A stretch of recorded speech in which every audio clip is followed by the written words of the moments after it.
Energy meter में आप सभी का स्वागत है। आज के सेशन की बात की जाए तो क्रूड ऑयल की बात करें तो लगातार मजबूती के बाद अभी भी देखें 7,800 का भाव चल रहा है एमसीएक्स पर। मतलब मजबूती बनी हुई, थोड़ी बहुत प्रॉफिट बुकिंग ऊपरी स्तरों से दिख रही है, लेकिन मजबूती अभी भी नजर आ रही है। ब्रेंट क्रूड की बात की जाए $88, WTI क्रूड अभी भी $80 के ऊपर बना हुआ है। मार्केट इंतजार कर रहा है कि अमेरिका की ओर से और ईरान की ओर से क्या कुछ अपडेट आते हैं।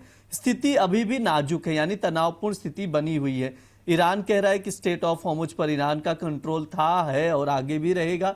अमेरिका भी दावा कर रहा है कि स्टेट ऑफ हॉर्मुज पर अमेरिका का कंट्रोल है। इसके साथ ही हो सकता है कि अमेरिका ईरान पर और भी सैंक्शन लगा सकता है। ऐसे भी अपडेट्स निकल कर आ रहे और इसका इंपैक्ट हम लोग क्रूड ऑयल के प्राइसेस पर देख रहे हैं। वहीं अगर नेचुरल गैस की बात की जाए तो आज के सेशन में 253 का भाव दिखाई दे रहा है।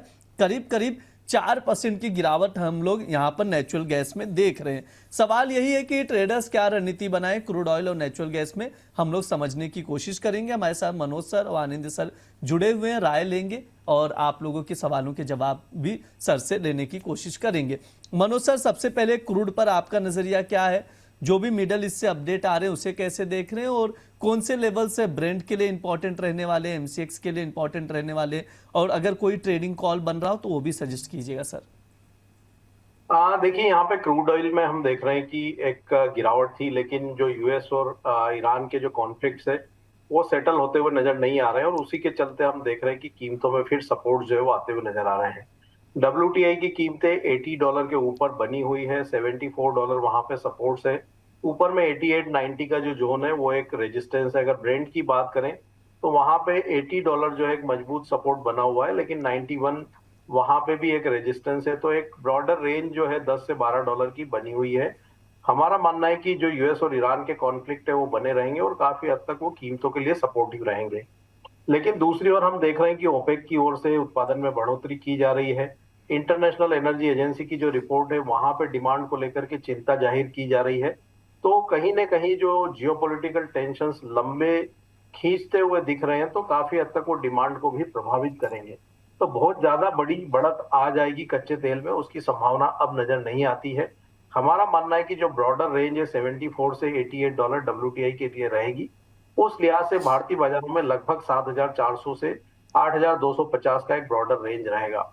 स्ट्रिक्टली इंट्राडे के लिए अगर कोई ट्रेड लेना हो 7,770 का स्तर मिले तो कच्चा तेल अगस्त वायदा बाय किया जा सकता है 7,640 के स्टॉप लॉस से। लक्ष्य 8,000 का रहेगा और ये जो रणनीति इंट्राडे के लिए है इसको कैरी ना करें, यही सलाह रही। ठीक है, इंट्राडे के लिहाज से क्रूड ऑयल में खरीदारी की सलाह दी जा रही है। अगस्त वायदे में 7,770 पर खरीदें, 8,000 रुपये तक के टारगेट के लिए 7,640 का स्टॉप लॉस लगाए। ध्यान रहे इंट्राडे कॉल है तो उसके लिहाज से आप लोग पोजीशन बनाइएगा। स्टॉप लॉस आप लोग जरूर लगाइए और इससे जो ट्रेडिंग कॉल दिया जा रहा है इसको नेक्स्ट डे के लिए कैरी नहीं करना है, यह मनोज सर ने क्लियर कट कहा है। तो उसके अकॉर्डिंग आप लोग स्ट्रैटेजी बनाकर चल सकते हैं। आनंद सर, आपका क्या नजरिया है क्रूड ऑयल पर? कैसे देख रहे हैं, कौन से लेवल्स इंपॉर्टेंट हैं, फंडामेंटल्स क्या कह रहे हैं, और साथ ही सर ब्रेंट और WTI के भी लेवल्स बताइएगा। कहां पर अगर मौका बन रहा है तो किन लेवल्स पर एंट्री ली जा सकती है? देखिए, इन ब्रेंट अभी 85 से लेकर 90 का एक रेंज बना हुआ है, क्योंकि मार्केट को अभी भी कन्विंसिंग ये नहीं लग रहा है। जो एक्चुअली उनके जो ऑयल मिनिस्टर है, मतलब जो एनर्जी सेक्रेटरी है, उनका क्लेम कि जो लास्ट वीक, मतलब जो जस्ट पास्ट वीक में जो फ्लोस था होर्मुज से, वो प्री वॉर लेवल्स में पहुंच चुके हैं थ्रू द शैडो टैंकर्स। तो वो अभी तक जो प्राइवेट एजेंसी है जैसे केपलर हो या अदर्स, उनका जो डेटा है वो अभी भी ये बता रहे हैं कि 8 से 10 मिलियन बैरल्स का अभी भी डिसरप्शन है। प्लस उसके साथ जो एक रिफाइनिंग का एक बॉटलनेक बन के रखा है, उसके कारण आपका डीजल प्राइसेस हो, ATF प्राइसेस हो, गैसोलीन, पेट्रोल प्राइसेस सब हाई लेवल्स पे ट्रेड हो रहा है। तो अभी ऑयल मार्केट काफी कॉम्प्लिकेटेड हो चुका है। तो यहाँ पे अगर जो ट्रेडर्स है उनको अगर ट्रेडिंग करना है तो फिर चार्ट्स के ऊपर ही ज्यादा ध्यान दीजिए, क्योंकि न्यूज फ्लो कंटिन्यूअसली चेंज होंगे। तो आज के लिए MCX का ऑप्शंस एक्सपायरी है और जिस हिसाब से ऑप्शन पोजीशनिंग बना हुआ है उसके हिसाब से 7700 और 7800 स्ट्राइक्स में अच्छा खासा पुट सेलिंग है और 7900 के ऊपर से 8000 तक एक अच्छा खासा कॉल सेलिंग है।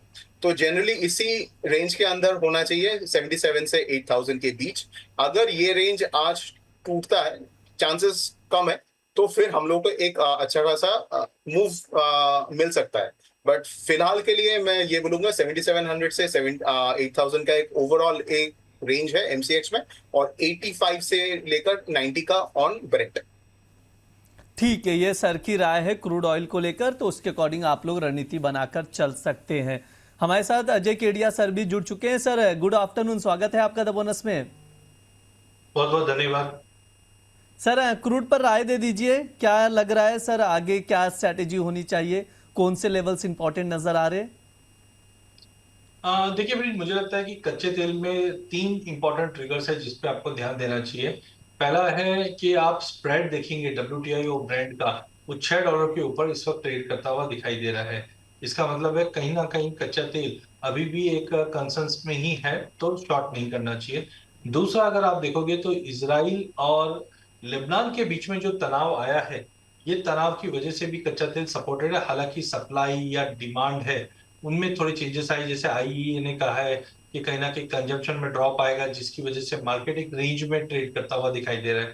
तो हो सकता है आज मुझे लगता है कि प्राइसेस में एक रेंज बाउंडिंग दिखाई दे, $85 से 90 का इंटरनेशनल में, और डोमेस्टिक मार्केट में अगर 7750 के करीब मिलता है तो ये बेहतरीन लेवल रहेगा लेने के लिए। लेकिन अपसाइड लिमिटेड है, जो 8100 तक का लेवल देखने में मिल सकता है। तो कुल मिला के जब तक कोई अगर अगेंस्ट न्यूज नहीं आती, शॉर्ट मत कीजिए, ट्रेंड पॉजिटिव दिखाई दे रहा है। ठीक है, यहाँ पर शॉर्ट नहीं करना है, ट्रेंड पॉजिटिव ही है, तो उसके अकॉर्डिंग आप लोग रणनीति बनाकर चल सकते हैं।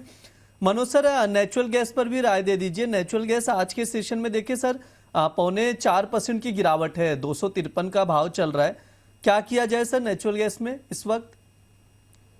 नेचुरल गैस में तेजी नहीं है ब्रज जी। पिछले सप्ताह भी जब आपसे बात हो रही थी तो हमने साफ तौर पर कहा था कि वहां पे 270 का जो लेवल है वो एक स्ट्रॉन्ग रेजिस्टेंस रहेगा, और हमने देखा है कि कीमतें ऊपरी लेवल्स पर सस्टेन नहीं हुई, आज फिर गिरावट यहाँ पे देखने को मिल रही है। तो ओवरऑल ट्रेंड जो है वो रेंज बाउंड ही है, लेकिन जो बायस है नेगेटिव है। जब तक 270 के स्तर यहाँ पे ब्रेक नहीं होते हैं, प्रेशर बना रहेगा। हमारा मानना है कि जो रेंज है वो 248 से 260 की रहेगी आज के लिए। तो अगर 248 के आसपास के स्तर आते हैं, कोई शॉर्ट की पोजीशन है, तो एक बार वहां पे मुनाफा वसूली की जा सकती है। बाइंग अभी भी यहाँ पे अवॉइड करने की सलाह है। सर किशोर जी कमेंट भी कर रहे हैं, मनोज सर कह रहे हैं कि एनजी जो है अब बोरिंग स्क्रिप्ट बन गई है। कई बार होता है कि काफी बोरियत होने के बाद ही फिर वहां पे इंटरटेनमेंट होता है, तो नेचुरल गैस भी एक इसका लाइव एग्जांपल है। तो हो सकता है कि हमको एक इंटरटेनमेंट जो है आने वाले समय में देखने को मिले नेचुरल गैस की ओर से। ठीक है, अजय सर बताएंगे। अजय सर कब पहले जैसे उतार चढ़ाव हम लोग कब देखेंगे नेचुरल गैस में? बोरिंग स्क्रिप्ट बन गई है, किशोर जी कह रहे हैं। नहीं, बिल्कुल, अभी तो एक रेंज में ही अटक गया है मार्केट। नीचे में 255 260 के नीचे सस्टेन कर पा रहा है, और 270 भी नहीं तोड़ पा रहा है। बट फ्रेंकली करंट लेवल पे शॉर्ट अवॉइड ही करके चलिए, बिकॉज में 2 चीज इंपॉर्टेंट है कि एक, यूरोपियन गैस आज भी आप देखोगे वो प्रीमियम पे ट्रेड कर रही है और एलिवेटेड है। यहाँ पे जो स्टॉक है वो करीबन 59% पे ही है, जो विंटर्स में कम से कम 80 तो पहुंचे, और वो 5 साल के लो पे है। एज ऑफ नाउ अगर एक्सपोर्ट एलएनजी के इंप्रूव होते हैं यूएस का यूरोप की तरफ, तो ये डेफिनेटली एक बड़ा ट्रिगर आउट हो जाएगा। तो करंट लेवल पे एटलीस्ट अगर चलो आपको तेजी नहीं समझ में आता तो शॉर्ट तो मत कीजिए। हाँ, ये जरूर है जो मनोज जी ने कहा, 270 का बहुत ही इंपॉर्टेंट हर्डल है। एक बार 270 का लेवल टूटता है, मेरा मानना है कि 320 तक का लेवल दिखा सकता है। आज 17 तारीख है, मुझे लगता है 25 तारीख 22 से 25 की रेंज में जनरली हम देखते हैं ये मोमेंटम स्टार्ट हो जाएंगे, क्योंकि हरिकेन सीजन भी यूएस में स्टार्ट होएगा, तो उसकी वजह से भी मेंटेनेंस शटडाउन होना था, वो हो चुके हैं। तो 270 का लेवल टूटे तो जल्दी तेजी और जल्दी मजा आना चालू हो जाएगा इसके अंदर। टाइमिंग तो मार्केट एक दायरे में ही ट्रेड कर रहा है। ठीक है, आनंद सर आप भी व्यू दे दीजिए नेचुरल गैस पर, एक क्या राय है? शॉर्ट टर्म के लिए ये 250 का लेवल एक अच्छा सपोर्ट भी है, प्लस नेशनल गैस का एक ही हफ्ते के अंदर ऑप्शन एक्सपायरी भी आने वाला है, तो वहां पे अच्छा पुट राइटिंग भी हुआ है। तो बट ओवरऑल स्ट्रक्चर अभी भी नेगेटिव है, क्योंकि 270 का जो लेवल है, और सिर्फ 270 नहीं, वो लगातार लोअर हाई और लोअर लो बना रहा है, और इतने सारे बुलिश फैक्टर होते हुए भी वो रैली नहीं कर पाया। तो price action at least is negative. तो 250 का लेवल अगर टूटता है आने वाले दिनों में, तो 235 का भी लेवल आ सकता है। ठीक है, ये सर की राय है नेचुरल गैस को लेकर, तो उसके अकॉर्डिंग आप लोग स्ट्रैटेजी बनाकर चल सकते हैं।